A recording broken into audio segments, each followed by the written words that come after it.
All right, so today looks a little different.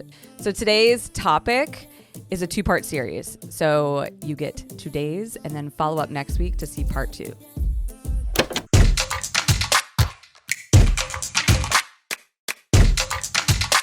All right, so let's talk about balance when it comes to sales professionals in the role. Yeah. Right? I feel like we see this motivation, this discipline, this resilience all in the beginning half of the year, right? Mm-hmm. And people have sales goals. They've got a certain number of homes to sell per year, or whatever it is that motivates them to be successful. Yeah. But towards the end of the year, we start to see this fall off. We start to see their behaviors change. Yeah. They're not doing the things that they need to, that is required to be successful. Yeah. And so how do you apply this whole conversation of balance to complacency and giving up on? Well, this is such an easy answer. And this is one that most people don't understand. And that's because their goal that they set at the beginning of the year, and this is where sales managers get it wrong, in my opinion. This is where sales leaders do a disservice to their salespeople. And that's because they set goals of achievement in the beginning of the year. And what I mean by that is they say, "Oh, I want to sell 50 homes. I want to sell 60 homes. I want to sell 80 homes. I want to sell 30 homes." Say whatever the number is, okay?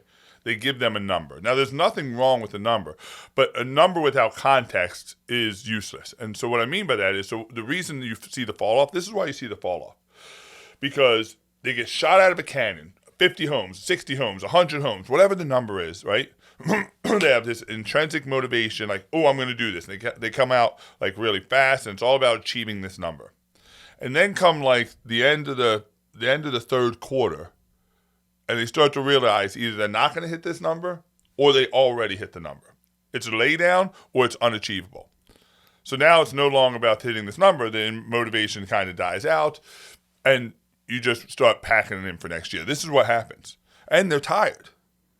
And they're exhausted. They ran this marathon, right? They signed up for a marathon, and they got to the first 20 miles, and then they hit the wall. And like, this is exhausting, right? Let me just find a way to get limp across the finish line. It would change if salespeople ask themselves a better question that we've talked about a lot, and that is, instead of what do you want to achieve in 2025, who do you want to become in 2025? And you say, well, and let's just look at it from a sales point. Man, I want to become a better closer. I want to become a better prospector. I want to become this level of sales professional, whatever it is. Well, now the goal is about becoming. And that pursuit never ends. The achievement that we get, the 50 sales, is a result of becoming a better sales professional. And we see this. You know how you see this? You can see it in trainings we do. Salespeople that want to become better, they just want to become a better sales professional, they want to become a better closer, they want to become a better prospector, whatever it is in their domain that they want to become better in. They're engaged in the training, they show up, they're present, they don't think they know it all. It doesn't matter how many sales they have, it doesn't mean usually there's correlation. The best salespeople are also usually the best students.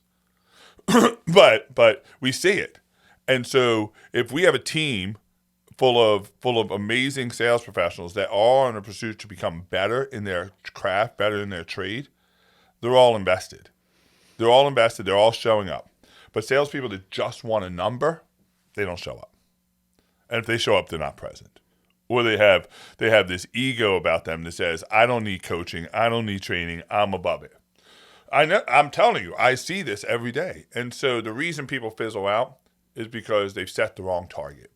You set a number as your target, you will fizzle out.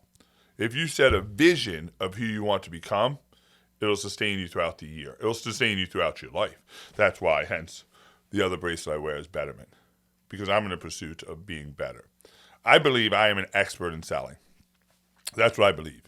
I can tell you, I still read books after books after books after books after books on selling. I still learn. I still take a ton of notes from salespeople I meet when I'm doing training, from other industry experts, from other experts in sales.